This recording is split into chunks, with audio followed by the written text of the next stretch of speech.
লন্ডনে নির্বাসিত জীবন ছেড়ে কাল দেশে ফিরছেন তারেক রহমান। নিবিড় পর্যবেক্ষণে দিল্লি ওয়াশিংটন।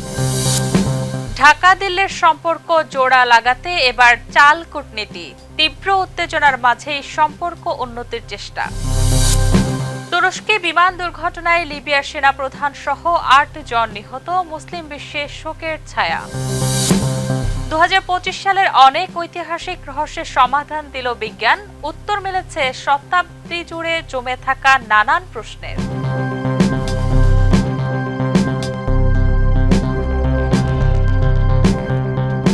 দর্শক, আমন্ত্রণ মাই টিভি আই নিউজে। এতক্ষণ দেখছিলেন শিরোনাম, সাথে আছি আমি শাহিলি আক্তার। নায়াসিনামাইড ও স্যালিসাইলিক সমৃদ্ধ লিলি ফেস ওয়াশ যা ফেসের ডেড স্কিন সেল দূর করে দেয় দ্বিগুণ ফাস্টার ব্রাইটেনিং। 1-2 বছর নয়, দীর্ঘ 17 বছর পর নিজ দেশে ফিরছেন তারেক রহমান। আর মাত্র একদিন পরই দেশের মাটি ছুবেন বিএনপির ভারপ্রাপ্ত চেয়ারম্যান। এ নিয়ে বাংলাদেশে যেমন উচ্ছ্বাস, তেমনি প্রতিবেশী দেশ ভারত, এমনকি সুদূর যুক্তরাষ্ট্রেও কৌতূহলের শেষ নেই। বিস্তারিত ডেস্ক রিপোর্টে। লন্ডনে দীর্ঘ 17 বছরে নির্বাসিত জীবন কাটিয়ে অবশেষে বৃহস্পতিবার দেশের মাটিতে পা রাখছেন বিএনপির ভারপ্রাপ্ত চেয়ারম্যান তারেক রহমান। নিজ দলের শীর্ষ এই নেতার প্রত্যাবর্তন স্মরণীয় করে রাখতে জনসমাগমের দিক দিয়ে অতীতের সব রেকর্ড ভাঙার প্রস্তুতি নিয়েছে বিএনপি। তার এই প্রত্যাবর্তন শুধু একজন রাজনৈতিক দলের দেশে ফেরা নয়, বরং বাংলাদেশের রাজনীতির নতুন অধ্যায়ের সূচনা হিসেবে কৌতূহল তৈরি করেছে কূটনৈতিক মহলেও। প্রতিবেশী দেশ ভারতের সঙ্গে বিএনপির সম্পর্ক বরাবরই অম্লমধুর হলেও ব্যক্তি তারেক রহমানের বিষয়ে এক ধরনের আপত্তি ছিল দিল্লির। তবে নিজেদের আস্থাভাজন শেখ হাসিনা ও আওয়ামী লীগের পতনের পর বিএনপি আর তারেক রহমানকে মেনে নেওয়া ছাড়া আপাতত কোনো বিকল্প নেই মোদী সরকারের। অন্যদিকে বিশ্বের প্রধান পরাশক্তি মার্কিন যুক্তরাষ্ট্রেরও গুটবুকে ছিলেন না তারেক রহমান। বাংলাদেশের সবচেয়ে বড় দলের নেতাকে মেনে নিয়ে তার সঙ্গে এগোনোর পথ খুঁজছে ওয়াশিংটন। এক্ষেত্রে যুক্তরাষ্ট্রের সঙ্গে কাজ করার বিষয়ে বিএনপি বা তারেক রহমানেরও আগ্রহ থাকার যথেষ্ট কারণ রয়েছে। আরেক পরাশক্তি যুক্তরাজ্য বিপদগ্রস্ত তারেক রহমানকে প্রায় 17 বছর আশ্রয় দিয়েছিল। দীর্ঘ এই সময় তিনি ব্রিটিশ সংস্কৃতি, রাজনীতি, মানবাধিকারের বিষয়ে বিপুল অভিজ্ঞতা পেয়েছেন। আর এশিয়ার পরাশক্তি চীনের সঙ্গে ঐতিহাসিকভাবেই বিএনপির সম্পর্ক ভালো ছিল, কিন্তু 2001 থেকে 2006 শাসনামলে তাইওয়ানকে স্বীকৃতি দেওয়ায় ভীষণ নাকশ হয়েছিল বেইজিং। তবে সাম্প্রতিক সময়ে বিএনপির সঙ্গে চীনের সম্পর্কের অগ্রগতি লক্ষণীয়ভাবে উন্নতি হয়েছে।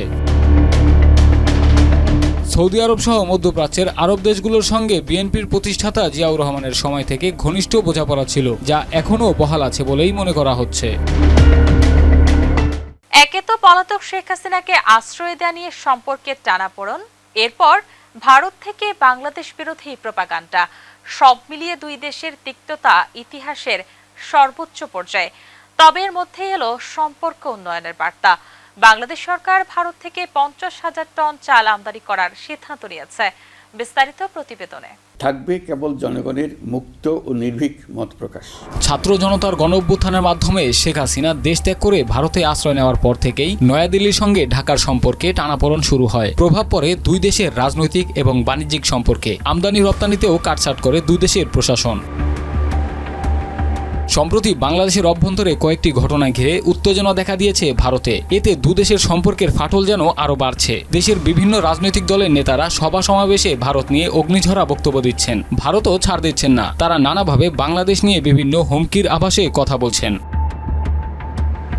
সম্প্রতি ময়মনসিংহে পোশাক শ্রমিক দীপু চন্দ্র দাস হত্যাকাণ্ডের প্রতিবাদ জানিয়েছে নয়াদিল্লি। সেখানে বাংলাদেশ হাইকমিশনের বাইরে বিক্ষোভ করেছে বিশ্ব হিন্দু পরিষদ। এ সময় তাদের কয়েকজন পুলিশের ব্যারিকেড ভেঙে সংঘর্ষে জড়ায়।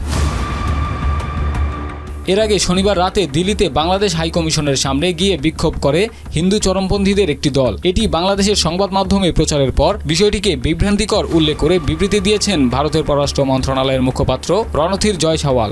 কিন্তু এই বিবৃতি প্রত্যাখ্যান করেন বাংলাদেশের পররাষ্ট্র উপদেষ্টা তৌহিদ হোসেন। তবে এমন পরিস্থিতিতে দুই দেশের সম্পর্কের উন্নতির আভাস দিলেন বাংলাদেশের অন্তর্বর্তী সরকারের অর্থ উপদেষ্টা সালেউদ্দিন আহমেদ। তিনি জানান, ভারতের সঙ্গে সম্পর্কের বিষয়ে অবগত রয়েছেন প্রধান উপদেষ্টা ডক্টর মোহাম্মদ ইউনূস। মঙ্গলবার সচিবালয়ে বৈঠক শেষে সালেউদ্দিন আহমেদ বলেন, ভারত বাংলাদেশ সম্পর্ক এখনও খুব খারাপ পর্যায়ে যায়নি। প্রধান উপদেষ্টা দেশটির সঙ্গে কূটনৈতিক সম্পর্ক উন্নয়নে কাজ করছেন। ভারত বাংলাদেশ দ্বিপাক্ষিক সম্পর্কের সাম্প্রতিক শৈত্য কাটাতে এমন উদ্যোগ নেওয়া হয়েছে বলে জানিয়েছেন তিনি। রাসেল হোসাইন, মাই টিভি। পাকিস্তানের উত্তর পশ্চিমাঞ্চলীয় খাইবার পাখতুনখোয়া প্রদেশে ভয়াবহ হামলায় 5 পুলিশ সদস্য নিহত হয়েছেন। মঙ্গলবার প্রদেশটির কারাক জেলায় এই অতর্কিত হামলার ঘটনা ঘটে। বিস্তারিত প্রতিবেদনে। সম্প্রতি পাকিস্তানের উত্তর পশ্চিমাঞ্চলীয় খাইবার পাখতুনখোয়া প্রদেশে মাথাচাড়া দিয়ে উঠেছে উগ্রবাদী সহিংসতা। এরই ধারাবাহিকতায় মঙ্গলবার প্রদেশটির কারাক জেলায় ভয়াবহ হামলায় প্রাণ হারিয়েছেন 5 পুলিশ সদস্য। প্রাদেশিক পুলিশ সূত্রের বরাত দিয়ে জানানো হয়েছে, পুলিশ ভ্যানটি যখন নিয়মিত টহলে ছিল তখন সেটিকে লক্ষ্য করে প্রথমে একটি হাতে তৈরি বোমা বিস্ফোরণ ঘটানো হয়। বিস্ফোরণের পরপরই ওত পেতে থাকা হামলাকারীরা ভ্যানটিকে লক্ষ্য করে এলোপাতাড়ি গুলি ছুড়তে থাকে। এতে ঘটনাস্থলেই 4 জন পুলিশ কর্মকর্তা এবং একজন ভ্যান চালক প্রাণ হারান। কারাক জেলাটি সাধারণত উগ্রবাদী হামলার জন্য পরিচিত ছিল না, ফলে এই নতুন এলাকায় হামলাটি নিরাপত্তা বিশ্লেষকদের ভাবিয়ে তুলেছে। এছাড়া এই হামলার ঘটনায় এখন পর্যন্ত কোনো নির্দিষ্ট গোষ্ঠী দায় স্বীকার করেনি। এদিকে এই ঘটনায় গভীর শোক ও নিন্দা জানিয়েছেন পাকিস্তানের প্রধানমন্ত্রী শেহবাজ শরীফ। তিনি নিহত পুলিশ সদস্যদের আত্মার মাগফিরাত কামনা করেন এবং শোক সন্তপ্ত পরিবারের প্রতি সমবেদনা জানান। একই সঙ্গে সন্ত্রাস বিরোধী যুদ্ধে পুলিশের অগ্রণী ভূমিকার প্রশংসা করে সব ধরনের সন্ত্রাস নির্মূলে সরকারের দৃঢ় অঙ্গীকার পুনর্ব্যক্ত করেন তিনি। তুরস্কের রাজধানী আঙ্কারার কাছে একটি বিমান বিধ্বস্ত হয়ে নিহত হয়েছেন লিবিয়ার সেনাপ্রধান জেনারেল মোহাম্মদ আলী আহমেদ আল হাদ্দাদ। তার সঙ্গে প্রাণ হারিয়েছেন আরও 4 জন সামরিক কর্মকর্তা ও 3 জন ক্রু। বিস্তারিত প্রতিবেদনে। তুরস্কের রাজধানী আঙ্কারার কাছে একটি বিমান দুর্ঘটনায় লিবিয়ার সেনাবাহিনীর প্রধান মোহাম্মদ আলী আহমেদ আল হাদ্দাদ নিহত হয়েছেন। আঙ্কারার একটি বিমানবন্দর থেকে উড্ডয়নের কিছুক্ষণ পরই তিনি যে বিমানটিতে ছিলেন সেটি বিধ্বস্ত হয়। এ সময় বিমানে তার সঙ্গে থাকা 4 জন সামরিক কর্মকর্তা ও 3 জন ক্রু সবাই নিহত হয়েছেন। লিবিয়ার কর্মকর্তারা জানিয়েছেন, আকাশে ওড়ার প্রায় আধ ঘন্টা পর কারিগরি ত্রুটির কারণে বিমানটির সঙ্গে যোগাযোগ বিচ্ছিন্ন হয়ে যায়। একই তথ্য জানিয়েছে তুরস্কের এয়ার ট্রাফিক কন্ট্রোলও। তারা জানান, প্রাথমিক তদন্তে নাশকতার কোনো প্রমাণ পাওয়া যায়নি। ধারণা করা হচ্ছে কারিগরি ত্রুটির কারণে দুর্ঘটনাটি ঘটেছে।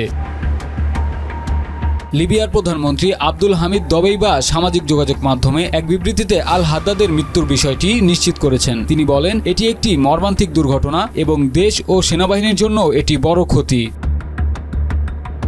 আল হাদ্দাদ পশ্চিম লিবিয়ার শীর্ষ সামরিক কমান্ডার ছিলেন। তিনি জাতিসংঘের তত্ত্বাবধানে লিবিয়ার বিভক্ত সেনাবাহিনীকে একীভূত করার প্রচেষ্টায় গুরুত্বপূর্ণ ভূমিকা রেখেছিলেন। লিবিয়ার এই প্রতিনিধি দলটি 2 দেশের সামরিক সহযোগিতা বাড়ানো নিয়ে উচ্চ পর্যায়ের প্রতিরক্ষা আলোচনায় অংশ নিতে আঙ্কারায় গিয়েছিল।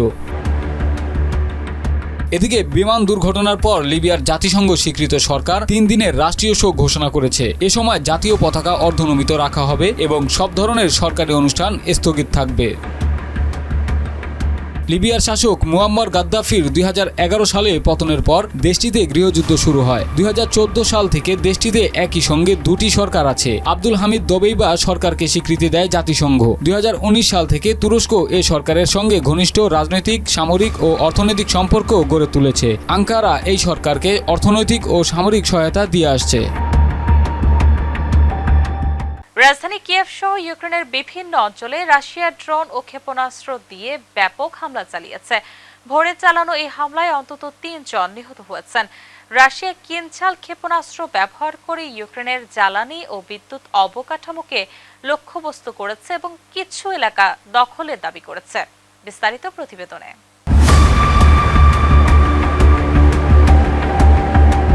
রাজধানী কিয়েভ সহ ইউক্রেনের বিভিন্ন শহর ও গুরুত্বপূর্ণ স্থাপনায় ড্রোন ও ক্ষেপণাস্ত্র দিয়ে ব্যাপক হামলা চালিয়েছে রাশিয়া। 23শে ডিসেম্বর ভোররাত ও ভোরে চালানো এই সমন্বিত হামলায় অন্তত 3 জন নিহত হয়েছেন এবং বহু মানুষ আহত হয়েছেন বলে প্রাথমিকভাবে জানিয়েছে ইউক্রেনীয় কর্তৃপক্ষ।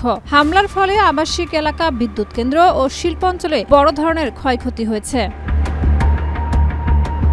এর আগের দিন মস্কোতে একটি গাড়ি বোমা হামলায় এক রুশ জেনারেল নিহত হওয়ার ঘটনা ঘটে। এ ঘটনার মাত্র একদিন পরেই ইউক্রেনে ব্যাপক হামলা চালানোয় পরিস্থিতি আরো উত্তপ্ত হয়ে উঠেছে। বিশ্লেষকদের মতে সাম্প্রতিক ঘটনা প্রবাহের জের ধরেই রাশিয়া হামলার মাত্রা বাড়িয়েছে।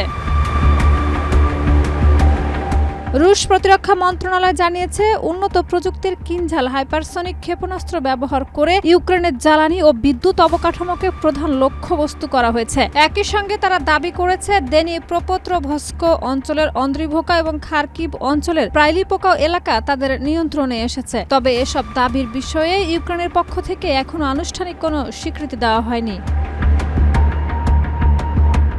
ইউক্রেনের প্রধানমন্ত্রী ইউলিয়া সেভওয়ারাদেস্কো জানান, ভোরের এই অভিযানে রাশিয়া অন্তত ৬০০টি ড্রোন ও কয়েক ডজন ক্ষেপণাস্ত্র ব্যবহার করেছে, যা সাম্প্রতিক সময়ের অন্যতম বড় আক্রমণ। তার ভাষ্য অনুযায়ী বিশেষ করে দেশের পূর্বাঞ্চলের জ্বালানি অবকাঠামো সবচেয়ে বেশি ক্ষতিগ্রস্ত হয়েছে, ফলে শিল্প উৎপাদন ও স্বাভাবিক জীবনযাত্রা মারাত্মকভাবে ব্যাহত হয়েছে। নতুন করে চালানো এই হামলার পর রাজধানী সহ ইউক্রেনের অধিকাংশ অঞ্চলে বিদ্যুৎ সংযোগ বিচ্ছিন্ন হয়ে গেছে। অনেক এলাকায় জরুরি সেবা চালু রাখতে বিকল্প ব্যবস্থার উপর নির্ভর করতে হচ্ছে। ইউক্রেনীয় কর্তৃপক্ষ বলছে, পরিস্থিতি স্বাভাবিক করতে দ্রুত মেরামত কাজ শুরু করা হলেও নিরাপত্তা ঝুঁকির কারণে কাজ ব্যাহত হচ্ছে। দশক ও শতাব্দী জুড়ে জমে থাকা মানব সভ্যতার বহু প্রশ্নের উত্তর 2025 সালে খুঁজে পেয়েছেন গবেষকরা। প্রত্নতত্ত্ব, জেনেটিক বিজ্ঞান ও আধুনিক প্রযুক্তির সহায়তায় ইস্টার আইল্যান্ডের মূর্তি, পম্পেই নগরী, আন্দিজের রহস্যময় গর্ত, অস্ট্রিয়ার মমি ও ডেনমার্কের প্রাচীন নৌকা নিয়ে নতুন তথ্য উঠে এসেছে। পাশাপাশি জেন অস্টেনের মৃত্যু, বরফ যুগের টুমাক পাপিজ এবং নেপোলিয়নের রাশিয়া অভিযান নিয়েও পুরনো ধারণা বদলে গেছে।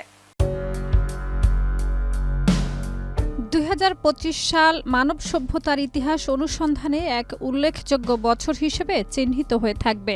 আধুনিক বিজ্ঞান ও প্রযুক্তির সহায়তায় বিশ্বের বিভিন্ন প্রান্তে গবেষকরা শতাব্দী ধরে জমে থাকা বহু প্রশ্নের উত্তর খুঁজে পেয়েছেন। আবার কিছু ক্ষেত্রে নতুন কৌতূহলও তৈরি হয়েছে। প্রত্নতত্ত্ব, জেনেটিক বিজ্ঞান, মাইক্রোবায়োলজি, ড্রোন প্রযুক্তি ও উন্নত স্ক্যানিং পদ্ধতির সমন্বয়ে ইতিহাসের বহু অন্ধকার অধ্যায় নতুন আলোয় উদ্ভাসিত হয়েছে।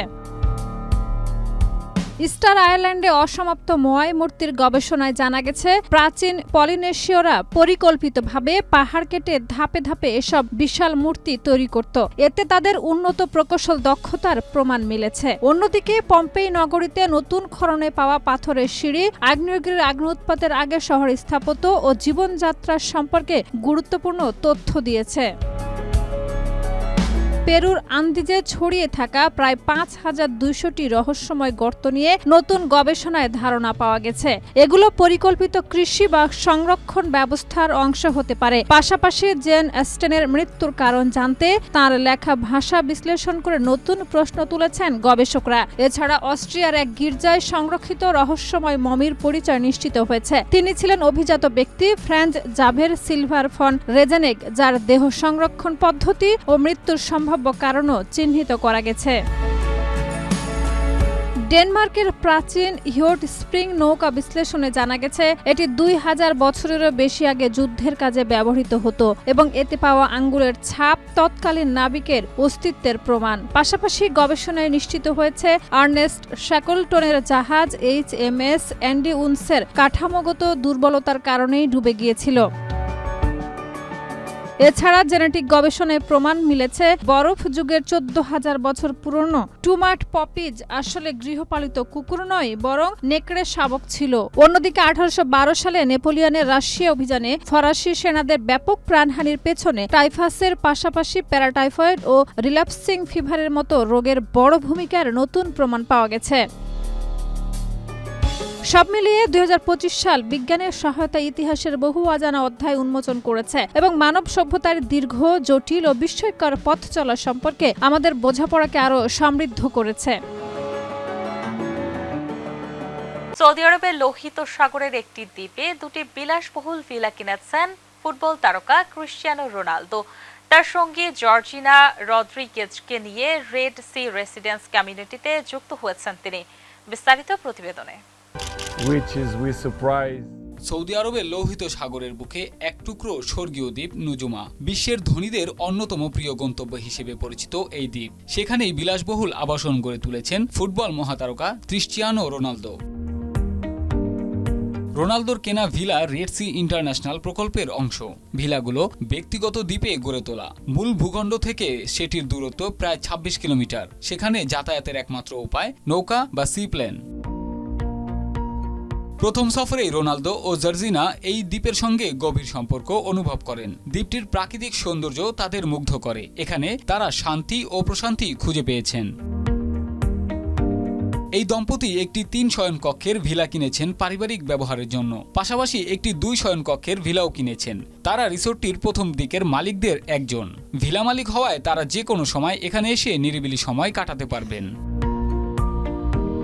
রেড সি ইন্টারন্যাশনালের প্রধান নির্বাহী জন পাগানো জানান, দ্বীপটিতে বিলাসিতা, প্রকৃতি ও গোপনীয়তার সুন্দর সমন্বয় রয়েছে। সব স্থাপনা চলছে নবায়নযোগ্য জ্বালানিতে। এই দ্বীপটি যে কতটা আকর্ষণীয়, রোনালদোর বিনিয়োগ তারই প্রমাণ। এখন পর্যন্ত দ্বীপটিতে ৯টি বিলাসবহুল হোটেল চালু হয়েছে। সুরা আইল্যান্ডে আরও ১১টি রিসোর্ট চালুর প্রস্তুতি চলছে। থাকবে গলফ কোর্স, রেস্তোরাঁ, শপিং ও সাংস্কৃতিক কেন্দ্র। রেড সি ইন্টারন্যাশনাল এয়ারপোর্ট থেকে রিয়াদ, জেদ্দা, দুবাই, দোহা ও মিলানে সরাসরি ফ্লাইট রয়েছে।